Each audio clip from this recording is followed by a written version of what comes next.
Panibagong araw, panibagong misyon na naman ang aking buhay dito sa England. Ito muna ang ating gagawin ngayong araw, guys. Pansamantala, tayo muna ay gardener. So, ipagpaliban muna natin ang mga gawaing bahay. Dito muna tayo sa labas ng bahay. So, maikwento ko nga pala, guys, noong araw na mamasukan ako, dito din sa England. So, ang kontrata ko doon sa amo ko ay mag-alaga ng bata. So, ang alam lang nila, mag-alaga ako ng bata at mga gawaing bahay. At dahil nakapagtapos na nga ako sa aking mga ginagawa at nakita ko yung garden nila na madumi, hinahanap ko kung paano ko siya magagapasan or matatanggalan ng damo. Nakita ko yung machine na ganito. So, first time ko, sinubukan ko talaga siya. First time kong gumamit ng machine.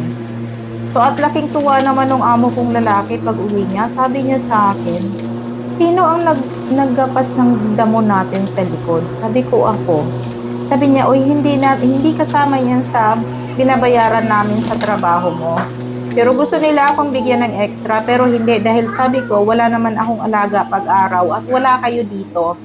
Tuwing Miyerkules kasi, wala ang mag-anak, lahat sila, so ako lang.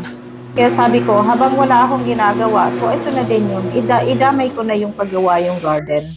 Pero syempre, hindi na ako tumanggap ng extrang bayad.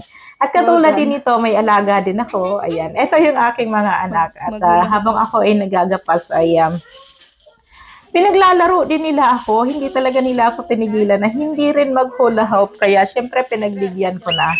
Pero hindi kaya ng katawan kong mag-hula hoop. Kaya pagpatuloy ko yung aking trabaho.